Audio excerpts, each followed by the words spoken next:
Algerians have indeed been going to the polls to elect a president. The results are likely to be later in the day, but many observers, and certainly most opponents of the incumbent Abdelaziz Bouteflika, believe it to be something of a foregone conclusion that the man who was returned with 90% of the vote back in 2009 will again be returned virtually unopposed.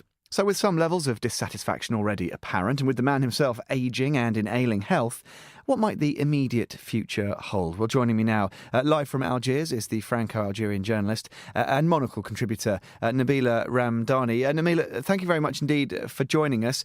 First question, I guess, what's the sort of the mood like, the atmosphere? Do you think that is one of elements of dissatisfaction with this election, which some people consider to be something of a sham, or are people fairly sanguine about the whole process?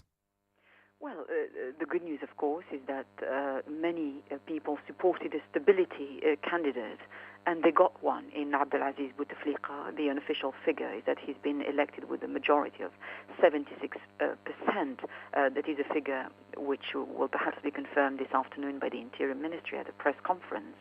Bouteflika has been president for 15 years. He can now stay in charge for another 5 years.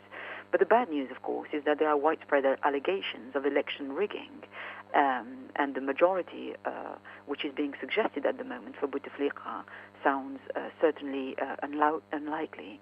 The election, took place, was boycotted by opposition groups and indeed young people who were very suspicious about the conditions in which it took place, and of course everybody had in mind the last presidential election in 2009 when Bouteflika won with an alleged 90.24% of the vote, which is patently absurd. So a lot of people have boycotted this vote for that reason.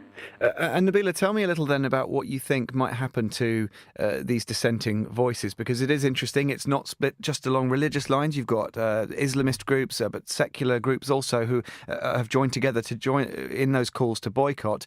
Do you think they'll be able to galvanise that popular dissatisfaction into some kind of protest movement? Because it's rather interesting, of course, isn't it, that we haven't really seen the sort of overspill of the whole, Arab Spring reforms within Algeria. As you say, Bouteflika has been very robust in power for 15 years. It's, run like a police state still. Is there going to be scope for those protest groups to make their voice heard in the coming months?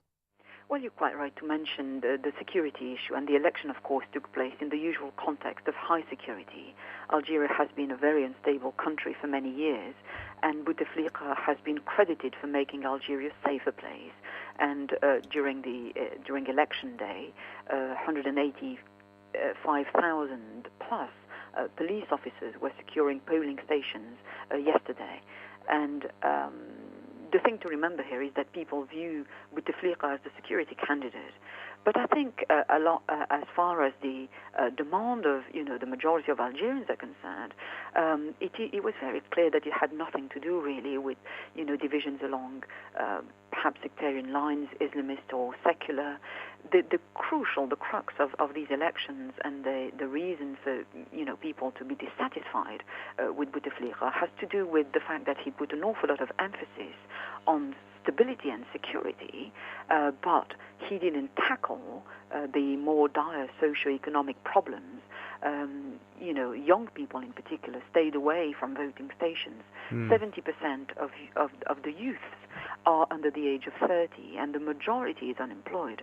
There's a huge housing crisis too, and generally speaking, lack of opportunities in general, and a poor education system that doesn't prepare you for the labour market. So Bouteflika has really failed to lead his country into the modern age and has failed to tackle those very issues, and instead the energy-rich country has literally been throwing money to try to placate socio-economic problems without dealing with the more profound structural problems.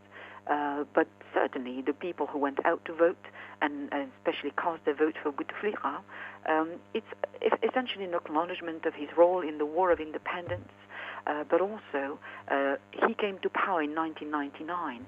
So following the decade, the Black 90s, as it was called, of a murderous civil war in which up to 250,000 people were killed, and he brought about a program of national reconciliation which put an end to that murderous period. So for that reason, one shouldn't underestimate, the support he has. But generally speaking, the mood is one of utter disappointment and indeed anger at a rich country unable to progress towards, a better future, essentially. The insights there of the Franco-Algerian journalist and Monocle contributor Nabila Ramdani from Algiers. Nabila, thank you very, very much indeed for joining us on The Briefing.